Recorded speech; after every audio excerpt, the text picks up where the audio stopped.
Welcome back to the Crafty Cupboard. I'm Leanne. Last week we worked on a spring blossom piece, and spring has truly sprung here in New South Wales. I was out for a walk this weekend and all the blossom is out and spectacular, and that is my inspiration for this piece. Today I'll continue working and I'll share with you a quilt that I made in the past and how it is the inspiration for what I'm working on today.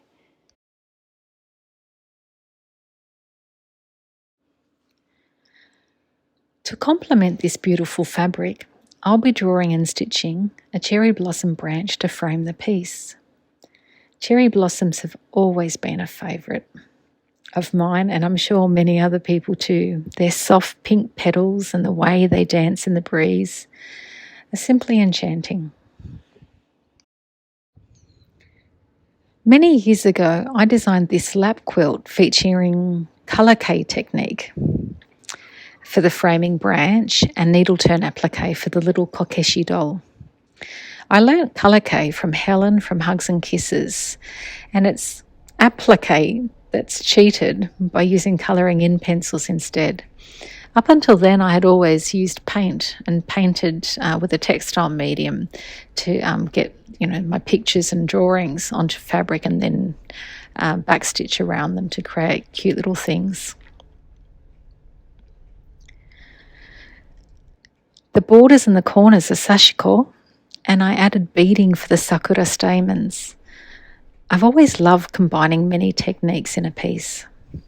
This quilt holds fond memories for me too, as I designed it for my sister and I to stitch on a retreat away together at Glenrose Patchwork in Warwick, Queensland, many years ago. I love how stitching allows us to capture the essence of natural wonders and to hold on to them a little longer, even after the petals have fallen. This piece is a celebration of spring and all the beauty that it brings. As this is a lap quilt needing to be washed, I use textile medium over the top of the pencil to preserve it. It's faded a little over the years, but that's the nature of textiles anyway. The notion of wabi-sabi educates us to accept and celebrate imperfection and impermanence. Now, rather conveniently, in terms of learning, we can see here a petal where I had forgotten to paint the textile medium, and you can notice that the colour is actually all gone. So the textile medium does a good job of preserving it against washing. First, draw your design.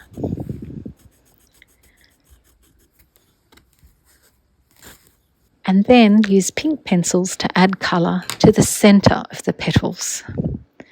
A classic sakura has 5 petals, which are mostly white with a tiny little pink in the middle. And the end of each petal has a tiny little V in it, which is why they're often depicted as a heart shape. Well, that and also the fact of how much people love them. I use a couple of browns to give the branch a more natural look.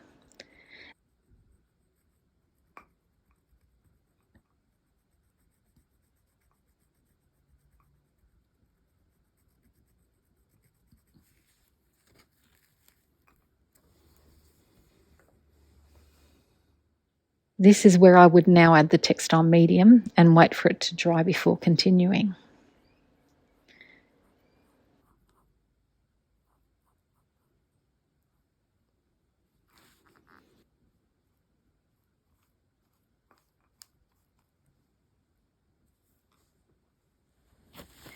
As I stitch, let me share with you my love for blossom trees in Japan. There's a certain magic in seeing those trees burst into bloom en masse, transforming the landscape into a sea of pink and white. No photos can ever do the experience of standing under an exquisite canopy of soft pink justice. And when they're touched by a gentle breeze, the little fluttery snowdrops that surround you are just mesmerising. In fact, I was once mesmerised by the beauty of these delicate petals drifting like snowdrops upon a canal. Viewed from an intricately carved stone bridge, the swans seemed to languish in the moment as much as I. I can't tell you how many minutes, possibly hours, I stood there in that spot enchanted.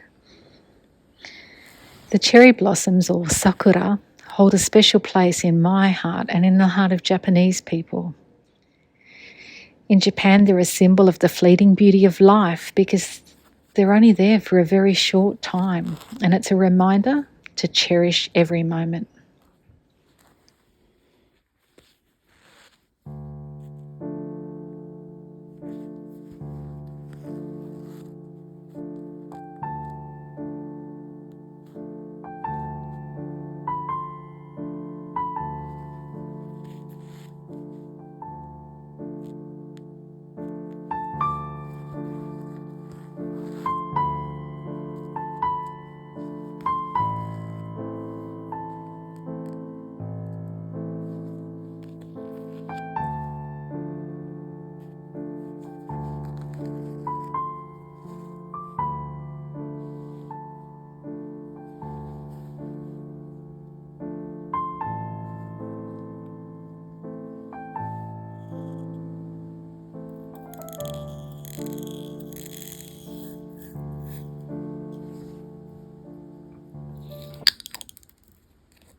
Now for the super fun part.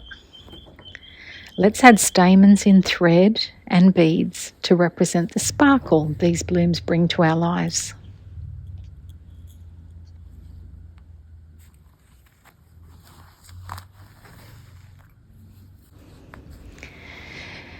Closer to home, as you can tell by this blue sky, we had a beautiful crabapple tree at the front of our house.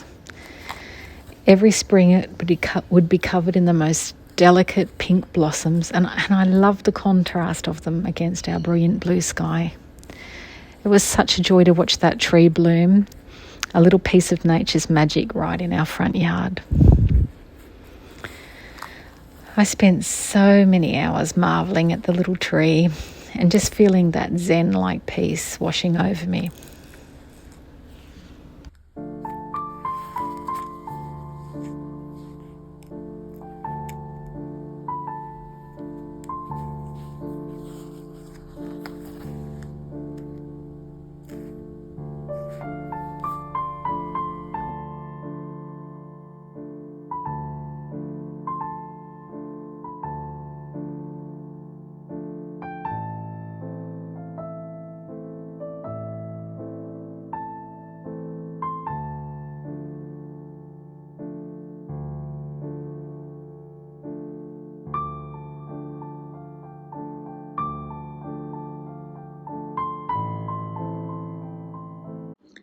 Time for a quick sketch of the beautiful blossom I saw out on my walk and the little bee that was balancing on top.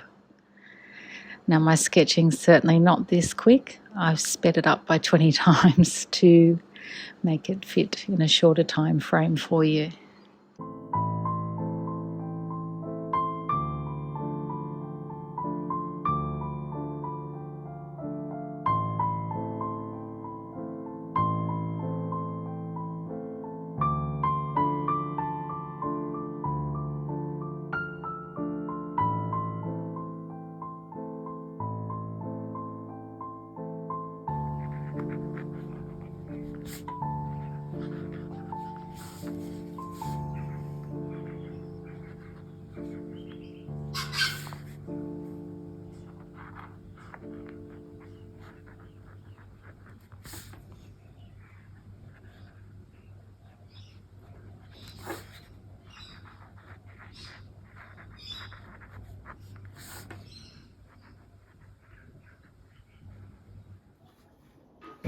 Stitching down a beautiful piece of lace gives me a pocket to put my little photos in.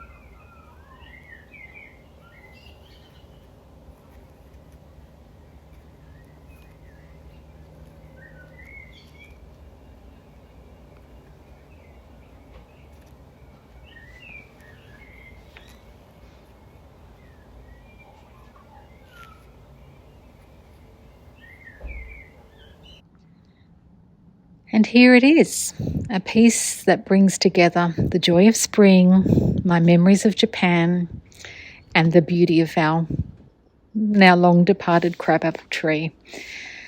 I hope this inspires you to find your own spring blossom moment, whether it's in your garden, your neighbourhood, or your stitches.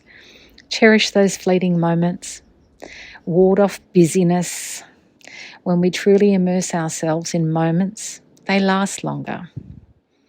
At that time and in our memories.